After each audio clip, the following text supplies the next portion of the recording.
bought your ukulele.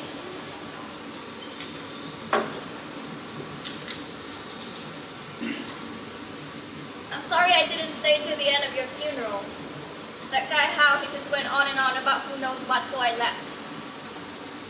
You should have crawled up from your grave and tell Hal to shut the hell up.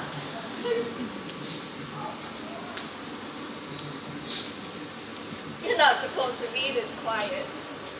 You're such an annoying, noisy, and absolutely dramatic person. I feel like this is just another one of your silly acts.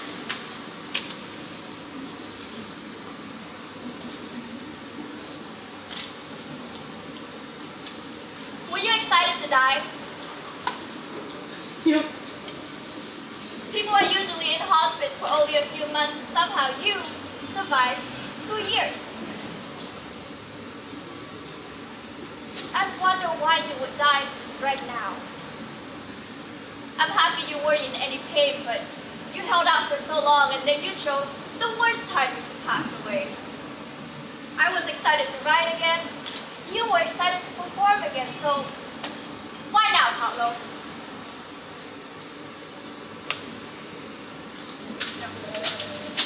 Sometimes, I don't know how I feel, and it feels like shit to not know how I'm feeling. In fact, I'm feeling like it right now. Yeah, it feels like shit to not know how I'm feeling about standing up here and talking alone like this.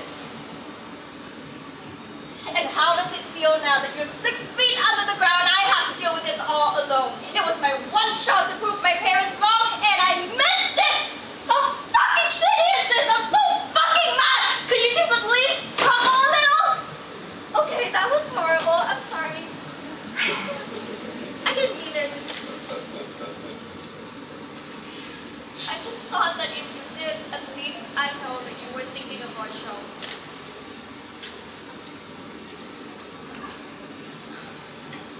This feels so shitty. The crying is shitty. Who am I crying for? You're gone. You're dead.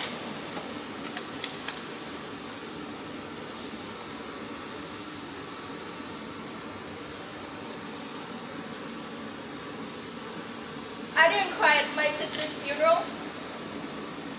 That was the first funeral that I've ever attended, and not a single tear. I didn't cry when my parents got a divorce. They've been fighting ever since my sister got sick, so I was prepared. And I didn't cry when they didn't let me go to music school. They never liked the idea of me pursuing an unstable career, so I was prepared. And I met you at a hospice. And people your age naturally dies. So it doesn't make sense for me to cry now, does it?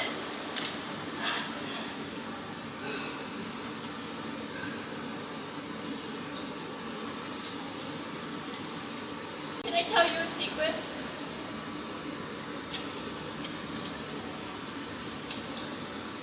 I tried to take my own life once.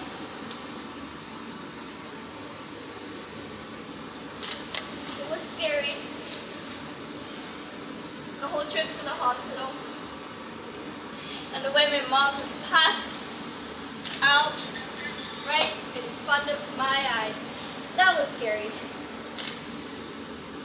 And I still have a scar from it. But I try to think of it as like a trophy now. Like, hey, I survived an attempted suicide. My therapist had asked me something that really stuck with me. She said, what do you think would have happened if you had died that day? And I don't know. When my sister's gone, it felt like a big giant black hole that kept growing inside of me, and the bigger it got, the harder for me to feel things. And at some point I just assumed that I'm not going to feel death. But when she asked me that, I got curious. So I signed up to volunteer at a hospice. I wanted to be closer to death. I want to find out what's next. And at some point, I realized that I didn't want to die. I was just so tired of being alive. And I kept telling myself that maybe that's just who I am. I'm just numb. I'm fine being numb. I'm fine with the black hole. I'm fine not feeling things. But then I feel like a part of me was stuck into that hole and I don't know how to get it back.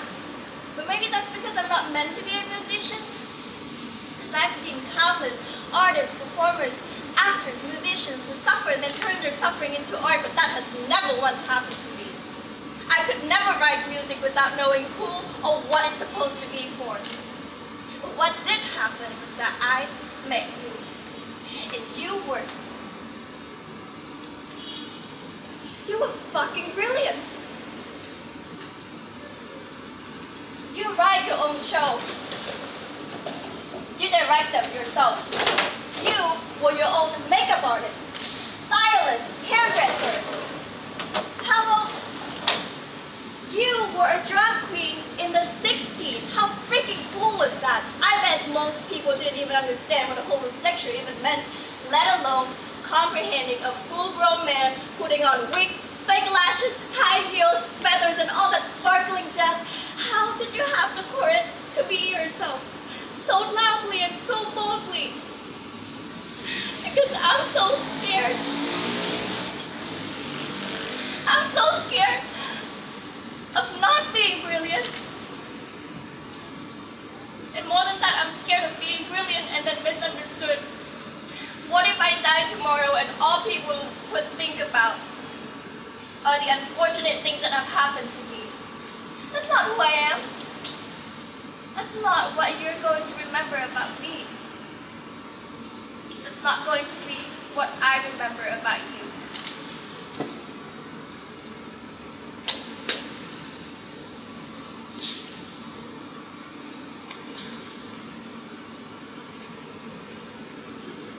The black hole.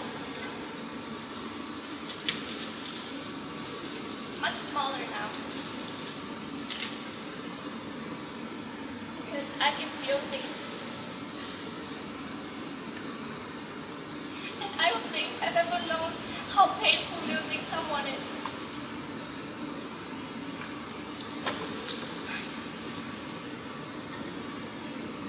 The questions are still there though.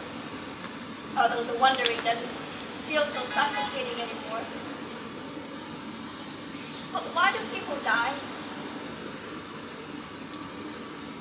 And what is left of them when they leave someone else's life?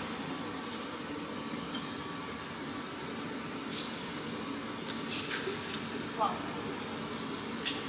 you left me with a show to perform, which is terrifying.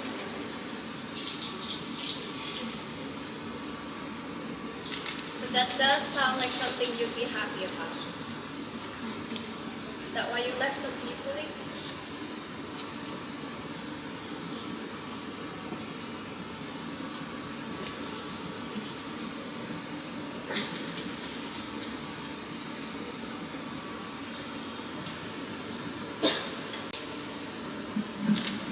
Hi.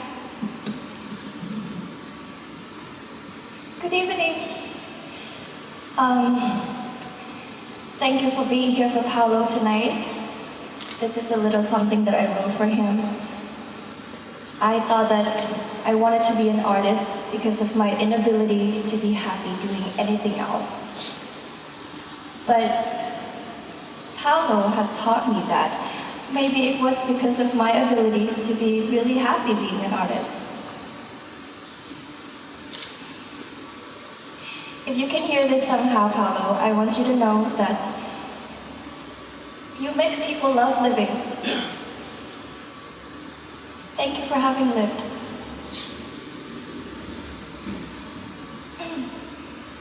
Here goes.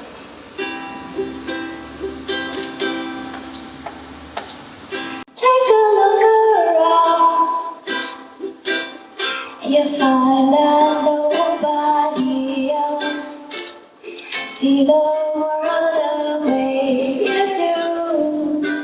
You do. Take a walk around. One step at a time on those heels. You change the way I see the world. And I finally had it, finally learned how to let it go. I finally started, finally see what I didn't know.